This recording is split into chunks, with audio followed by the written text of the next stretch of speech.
Hello everyone. Students, today I am going to start next topic balanced chemical equations ठीक है of lesson number 1. सो ਅੱਜ ਦੀ ਇਸ video ਦੇ ਵਿੱਚ ਮੈਂ ਤੁਹਾਨੂੰ ਦੱਸਾਂਗੀ ਕਿ ਬੈਲੈਂਸਡ ਕੈਮੀਕਲ ਇਕੁਏਸ਼ਨ ਕਿਸ ਨੂੰ ਬੋਲਦੇ ਆ ਔਰ ਸਾਨੂੰ ਕਿਸ ਤਰੀਕੇ ਨਾਲ ਪਤਾ ਲੱਗਦਾ ਹੈ ਕਿ ਇਹ ਇਕੁਏਸ਼ਨ ਬੈਲੈਂਸ ਆ ਜਾਂ ਫਿਰ ਅਨਬੈਲੈਂਸ ਆ और जे इक्वेशन अनबैलेंस आ तो उसनों आप किस तरीके नाल बैलेंस कर सकते हैं ये अज की इस वीडियो दे विच तुसी जानोगे। सो लेट्स स्टार्ट बच्चों। सब तो पहला मैं तुहानूं ये दसना चाहांगी कि बैलेंस कैमिकल इक्वेशन की हुंदी है। It is a chemical equation in which number of atoms of each element are equal on both sides of the equation. बच्चों एक तरह की कैमिकल इक्वेशन होंदी है जिस विच जिहड़े एलीमेंट्स लगे होंदे आ उहदे number of atoms both side जिहड़ियां इक्वेशनस दियां होंदियां है उधर इक्वल होंदे आ। ठीक है, उन्होंने असीं बोलते हैं बैलेंस्ड कैमिकल इक्वेशन। जे दोनों साइड्स जिहड़े नंबर ऑफ एटम्स आ एलीमेंट्स दे इक्वल ना होण ते उन्होंने असीं अनबैलेंस्ड इक्वेशन बोलते हैं।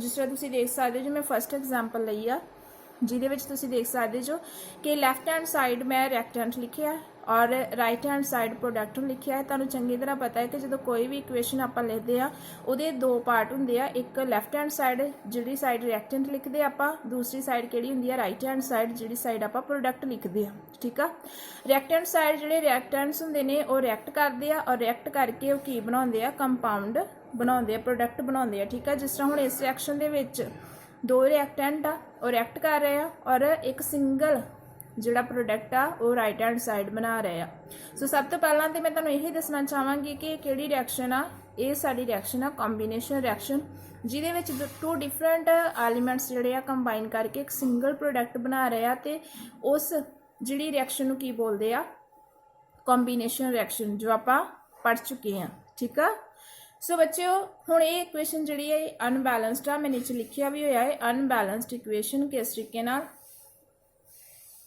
हाँ जी, जे तुसीं देखो रैक्टेंट साइड क्लोरीन के किन्ने एटम्स आ, इहदे विच दो एलीमेंट है, एक क्लोरीन है एक हाइड्रोजन है। ठीक है, क्लोरीन के 2 एटम्स ने और हाइड्रोजन के भी 2 एटम्स ने। ठीक है, प्रोडक्ट वाली साइड देखो हाइड्रोजन ते क्लोरीन के किन्ने एटम आ, हाइड्रोजन क्लोरीन जिहड़े आ एक सिंगल प्रोडक्ट बना चुके हैं बट हाइड्रोजन का भी सिर्फ एक ही सिंगल एटम आ और क्लोरीन का भी इको सिंगल एटम आ।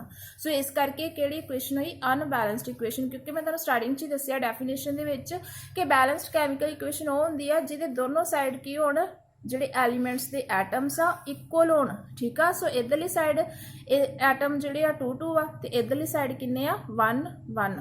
सो इस करके की आ अनबैलेंस्ड कैमिकल इक्वेशन। हाँ जी स्टूडेंट्स, हुण असीं इस इक्वेशन नूं बैलेंस करना है क्योंकि इस तरीके नाल अनबैलेंस्ड इक्वेशन कदे नहीं हो सकती। आपां इहनूं बैलेंस करना है, किस तरीके नाल बैलेंस करांगे, आपां इहदे विच नंबर लगावांगे, नंबर ऐड करांगे, जिधरली भी साइड जिहड़े आपां नूं लग रहा है कि एटम्स घट आ आपां उधरली साइड ही जिहड़ा आपां नंबर आ लगाना है। ठीक है, जिस तरह हुण तुहानूं पता है इधरली साइड 2 आ दोनों। ठीक है, दोनों दे एटम्स सेम आ, इधरली साइड 1 आ। सो इस करके आपां इधर नंबर लगावांगे जिधरली साइड घट ने एटम्स और मैं लगा रही हाँ 2। आ देखो इत्थे मैं लिख दिता 2। हुण इस नाल की जिहड़ी साडी इक्वेशन है बिल्कुल बैलेंस हो चुकी है, जिन्ने नंबर ऑफ एटम्स इधर एलीमेंट्स ते उन्ने ही नंबर ऑफ एटम्स जिहड़े आ इधर हो चुके आ। ठीक है, आ देखो तुसीं इधर भी क्लोरीन ते हाइड्रोजन के 2 एटम्स ने और इधर भी अगे 2 लगाने दे नाल हाइड्रोजन ते क्लोरीन के किन्ने किन्ने एटम हो चुके हैं 2। भाव जिहड़ा मैं अगे 2 लगा दिता कंपाउंड का वो 2 हाइड्रोजन का भी है और वो 2 किहदा है क्लोरीन का भी है। ठीक है बच्चे, एक गल तुसीं याद रखना है कि जदों तुसीं इक्वेशन नूं बैलेंस करना है कभी भी जिस तरह हुण मैनूं बैलेंस करना सी ते इस तरीके नाल कभी भी 2 उहदे अगे नहीं लगाना, चाहे तुसीं क्लोरीन दे अगे लगाओ चाहे तुसीं हाइड्रोजन दे अगे लगाओ। जदों तुहाडे कोल इक्वेशन ऑलरेडी दित्ती हुई है तुसीं उहनूं बैलेंस करना, तुसीं कभी भी इस तरीके नाल जिवें सेंटर दे विच 2 लेके जाओ दे अगे इदां 2 लेके बैलेंस नहीं कर सकदे, ये रॉन्ग आ। ठीक है, तुसीं कभी भी इस तरीके नाल नहीं करना, तुसीं पूरे दे पूरे कंपाउंड नूं ही स्टेबल करना है, पूरे दे पूरे कंपाउंड नूं ही तुसीं की करोगे मतलब इक्वल करोगे। सो इस करके मैं जो 2 लगाया मैं ये अगे 2 लगाया उहदे नाल हाइड्रोजन भी स्टेबल हो गए और क्लोरीन भी स्टेबल हो गए, बट याद रखना तुसीं कभी भी उहदे अगे नंबर नहीं लगाना। ठीक है, नैक्सट और सैकेंड इक्वेशन देखो सारे बच्चे ध्यान नाल। Barium chloride plus zinc sulphate, ठीक है, ये साडे दो रिएक्टेंट्स ने। उस तो बाद जिहड़ा साडा प्रोडक्ट आ वो की आ, zinc chloride and barium sulphate. तुसीं ध्यान नाल देख सकदे जो कि बैरियम क्लोराइड जिंक सल्फेट दोनों रिएक्ट होए आ। रिएक्ट होने तो बाद की होया है कि ये जिहड़े दोनों एक तरह के कंपाउंड्स है, दोनों कंपाउंड्स टुट गए आ, ब्रेकडाउन हो गए। बैरियम क्लोराइड भी दोनों च टुट गया इंडिविजुअली और जिंक सल्फेट भी इंडिविजुअली की आ टुट गया है, ब्रेक हो गया है। उस तो बाद जिहड़ा साडा प्रोडक्ट बनया उहदे विच की होया कि जिहड़ा बैरियम आ वो सल्फेट दे नाल अटैच हो गया है, ठीक है, तो जिहड़ा क्लोरीन आ वो जिंक दे नाल अटैच हो गया है, ठीक है। तो साडा कंपाउंड की बनया, साडा प्रोडक्ट की बनया, zinc chloride and barium sulphate. और बच्चों हुण मैं तुहानूं पुछना चाहांगी कि ये की होया है कि इन्होंने आपस दे विच जिहड़े आयन्स आ एक्सचेंज कर लिया और आयन्स एक्सचेंज करके एक न्यू प्रोडक्ट्स जिहड़े आ फॉर्म कर लिया। सो फिर ये किहड़ी रिएक्शन होएगी? आपां सारियां रिएक्शनस इस चैप्टर दीयां कर चुके हैं कि तुहाडे दिमाग दे विच आया कि किहड़ी रिएक्शन होई आ? यस बेटा, एक किहड़ी रिएक्शन हुई है? डबल डिसप्लेसमेंट रिएक्शन, जिहदे विच की आ उन्होंने आपस दे विच ही अपने जिहड़े आयन्स एक्सचेंज करके ते प्रोडक्ट्स जिहड़े आ न्यू फॉर्म कर दिते आ। सो ये डबल डिसप्लेसमेंट रिएक्शन आ। हुण तुसीं सारे ध्यान नाल देखो कि जिहड़े इन्हां दे नंबर ऑफ एटम्स आ हरेक एलीमेंट दे कि दोनों साइड इक्वल ने। आ देखो बैरियम दा इधरली साइड एक आ, ठीक आ, इधरली साइड भी एक आ। क्लोरीन दे इधर दो एटम्स आ, इधरली साइड भी दो एटम्स आ। जिंक का भी इधरली साइड एक एटम आ, इधरली साइड भी एक ही आ। और सल्फेट पूरा एक कंपाउंड है SO4, ठीक आ, सल्फेट, तो इधर भी सल्फेट का एक ही एटम आ। सो तुसीं मैनूं दसो कि ये बैलेंस है कि अनबैलेंस आ? हाँ जी बच्चों, ये बिल्कुल बैलेंस इक्वेशन आ कि जरूरी नहीं कि साडे कोल हमेशा अनबैलेंस इक्वेशन ही होवे। समटाइम साडे अगे कई बैलेंस्ड इक्वेशन भी हुंदियां है, बट आपां देखना है कि की उन्हां दे नंबर ऑफ एटम्स से दोनों साइड इक्वल आ। जे ते वो इक्वल आ तो वो ऑलरेडी बैलेंस्ड इक्वेशन आ, तो सानू वो की आ बैलेंस करन दी जरूरत नहीं आ। सो आ देखो ये दोनों साइड ही बैलेंस्ड ने, ठीक आ। और एक किहड़ी इक्वेशन आ? डबल डिसप्लेसमेंट इक्वेशन आ जां डबल डिसप्लेसमेंट रिएक्शन आ। हाँ जी स्टूडेंट्स, हुण आपां एक लास्ट रिएक्शन करांगे, ठीक आ। लास्ट रिएक्शन दे विच की अपने कोल H2S यानी कि hydrogen sulphide and oxygen gas O2, ठीक है, इनू रिएक्टेंट साइड।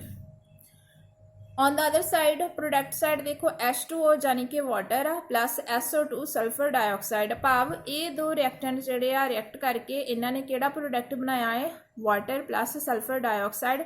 बच्चों ये अनबैलेंस्ड इक्वेशन आ, ठीक है। अनबैलेंस्ड किस तरह है? ध्यान नाल देखो कि इधर रिएक्टेंट साइड हाइड्रोजन के 2 एटम्स ने, सल्फर का 1 आ, ऑक्सीजन के 2 आ, ठीक है। On the other hand product side hydrogen के 2 एटम्स ने, ऑक्सीजन के 3 आ। बच्चे देखो ऑक्सीजन के सारे प्रोडक्ट दे विच वेखो 2 इधर आ ते 1 इधर आ। 2 प्लस 1 किन्ने हो गए?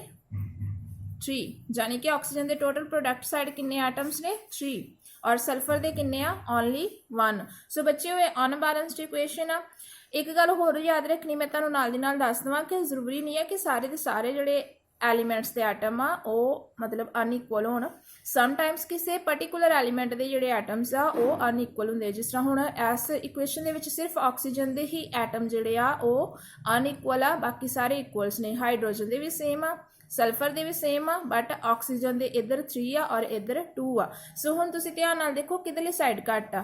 ऑबवियसली सानू पता लग रहा है कि प्रोडक्ट वाली साइड ज़्यादा है तो इधर की आ घट आ, ठीक है, रिएक्टेंट साइड। सो आप इधरली साइड ही जिहड़े एटम्स ने वधाने आ। सो इस रिएक्शन नूं हुण बैलेंस करते हैं। इधर 3 आ, इधर ओनली 2 आ। सो इत्थे मैं लिख दिंदी आ 3, ठीक आ। हुण बच्चों मैं ऑक्सीजन के 3 लिखण दे नाल तुसीं देखो क्योंकि अपने इधर 3 सी ते इधर ओनली 2 सी, ठीक आ। हुण इनू मैं 3 लिख दिता है, बट 3 लिखण दे नाल 3 × 2 मल्टीप्लाई होएगा ना। मल्टीप्लाई होने दे नाल इधर साडे जिहड़े एटम्स आ वध चुके ऑक्सीजन के, किन्ने हो गए आ? 6 हो गए आ, ठीक आ। इधर साडे किन्ने एटम्स हो गए आ? ये 6 हो गए आ। हुण इधर घट गए। बच्चों तुसीं याद रखना कई बार जो आप इक्वेशन नूं बैलेंस करते हैं ना, तो बैलेंस करने के चक्कर में की हुंदा है कि वो दूसरी साइड घट जाते हैं, ठीक आ। हुण जिस तरह इधर मैं इक्वल कर रही हाँ, ठीक है, इक्वल करने दे नाल की हो गया? इधर अनबैलेंस हो गया, इधर घट गए आ। जे तुसी चाहो तो इत्थे तुसी 2 भी लिख सकते सी, पर जे तुसी 2 लिखते जे तो 2 × 2 4 हो जाने सी, फिर भी एक वध ही जाना सी। ठीक आ, हुण जिवें 3 लिखिया तो 3 × 2 6 हो गया। ठीक आ, सो इस तरीके नाल इन्हां नूं हुण इधर बैलेंस करना पेगा सानूं। जदों असीं इधर बैलेंस करांगे, तुसी देखो मैं इहदे अगे 2 लगा दिन्नी आ। ठीक आ, ते इहदे अगे भी 2 लगा दिन्नी आ। मैं तुहानूं पहलां दस चुकी हाँ भी तुसी ਇੱਥੇ ਬਾਅਦ ਵਿੱਚ ਨਹੀਂ ਲਗਾ ਸਕਦੇ, ਨਾ ਹੀ ਸੈਂਟਰ 'ਚ ਲਗਾ ਸਕਦੇ, ਜੇ ਤੁਹਾਨੂੰ ਅੱਗੇ ਹੀ ਨੰਬਰ ਲਗਾਉਣਾ ਪਏਗਾ। ਇਸ ਕਰਕੇ ਮੈਂ ਇਸ ਪ੍ਰੋਡਕਟ ਦੇ ਅੱਗੇ ਵੀ 2 ਲਗਾ ਦਿੱਤਾ। ਠੀਕ ਆ, ਤੇ ਇਸ ਪ੍ਰੋਡਕਟ ਦੇ ਅੱਗੇ ਵੀ 2 ਲਗਾ ਦਿੱਤਾ। ਹੁਣ ਤੁਸੀਂ ਕਾਊਂਟ ਕਰੋ ਕਿ ਤੁਹਾਡੇ ਇੱਧਰ ਆਕਸੀਜਨ ਕਿੰਨੇ ਹੋਏ, ਧਿਆਨ ਨਾਲ ਦੇਖੋ। 2 ਸਾਡੇ ਇਹ ਵਾਲੇ ਆਕਸੀਜਨ ਹੋ ਗਏ। ਠੀਕ ਆ, ਤੇ 2 × 2 4 ਇਹ ਹੋ ਗਏ। ਠੀਕ ਆ, 4 + 2 ਸਾਡੇ ਕਿੰਨੇ ਆਕਸੀਜਨ ਪੂਰੇ ਹੋ ਗਏ ਆ 6। ਭਾਵ ਸਾਡੇ प्रोडक्ट वाली साइड भी जोड़े 4 + 2। ठीक है, किन्ने ऑक्सीजन जोड़े पूरे हो चुके हैं 6 ऑक्सीजन जोड़े पूरे हो चुके हैं। रिएक्टेंट साइड भी साढ़े 6 आ, 3 × 2 6 हो गया। इधरली साइड प्रोडक्ट साइड भी साढ़े 4 + 2 6 हो चुकी आ। बट हुण बच्चों ध्यान दो कि इधर भी हुण साढ़े ऑक्सीजन बैलेंस करन दे चक्कर दे विच साढ़े जिहड़े हाइड्रोजन आ ते सल्फर आ वो अनबैलेंस हो गए आ। ठीक आ, किदां हुण साढ़े इधर हाइड्रोजन किन्ने हो गए आ 2 × 2 4। साढ़े सल्फर किन्ने हो गए आ, सल्फर हो गया 2। ठीक है, पहला 1 सी हुण 2 हो गए, क्योंकि आप ਉਹਦੇ ਅੱਗੇ 2 लगा दिता ना। ये 2 ਇਹਦਾ नंबर भी आ और ये 2 ਇਹਦਾ भी आ। ਇਹਦੇ ਇੱਥੇ 1 आ, 2 × 1 2 इधर हो गए। इस तरीके नाल 2 × 2 4, हाइड्रोजन 4 हो गए और सल्फर 2 हो गए आ। हुण तुसीं इधरली साइड ध्यान दो, इधर हाइड्रोजन 2 आ और इधर सल्फर 1 आ। मतलब कि तुसीं इधर जदों ऑक्सीजन बैलेंस कीते, हुण तुहाडे इधर हाइड्रोजन ते सल्फर अनबैलेंस हो गया। सो आपां इन्हां नूं भी बैलेंस करांगे। सो इहदे अगे मैं लगा दिन्नी आ 2। जदों मैं इहदे अगे 2 लगा दिता, ध्यान नाल देखो 2 × 2 4, हाइड्रोजन इधर भी 4 हो गए ते हाइड्रोजन इधर भी 4 आ। हुण जदों इहदे अगे 2 लगा दिता ते 2 सल्फर भी आ। ठीक है, 2 × 1 2, सल्फर किन्ने हो गए 2 ते सल्फर साढ़े इधर भी किन्ने सी 2। हुण साडी रिएक्शन जिहड़ी आ बैलेंस हो चुकी आ। मीन कि आपां ऑक्सीजन नूं इधर बैलेंस करदे करदे इधर अनबैलेंस कर दिता, फिर इधर बैलेंस करदे इधर अनबैलेंस हो गया साडा। हुण असीं इधर बैलेंस कीता है प्रॉपर, साडा इधर भी बैलेंस हो चुका है ते इधर भी बैलेंस हो चुका। हुण साडी जिहड़ी इक्वेशन आ वो की आ प्रॉपर बैलेंस हो चुकी। ध्यान नाल देखो, इदां हाइड्रोजन दे इधर 4 आ एटम्स, इधर भी 4 आ। सल्फर दे इधर 2 आ, इधर भी 2 आ। ठीक आ, ऑक्सीजन दे इधर 6 आ ते साडे इधर भी 2 + 4 6 आ। This is called balanced equation. बच्चों इनू बोलते आ इक्वेशन नू बैलेंस करना। ठीक आ, समटाइम्स कुछ सिंपल इक्वेशनस भी होंदियां जिहड़ियां ईजिली बैलेंस हो सकदियां ने, जिन्हां दे विच सिर्फ आपां नू 1 जां 2 चेंजिस करन दी लोड़ हुंदी आ। समटाइम्स इदां साडे कोल कॉम्प्लीकेटेड भी इक्वेशनस होंदियां ने कि जिन्नू बैलेंस करदियां करदियां साडे जिहड़े बाकी नंबर ऑफ एटम्स आ वो अनबैलेंस हो जांदा ते असीं पर तरीके नाल उन्हां नू बैलेंस करना है। So this is about balanced chemical equation. I hope you all understand. Thank you for watching video.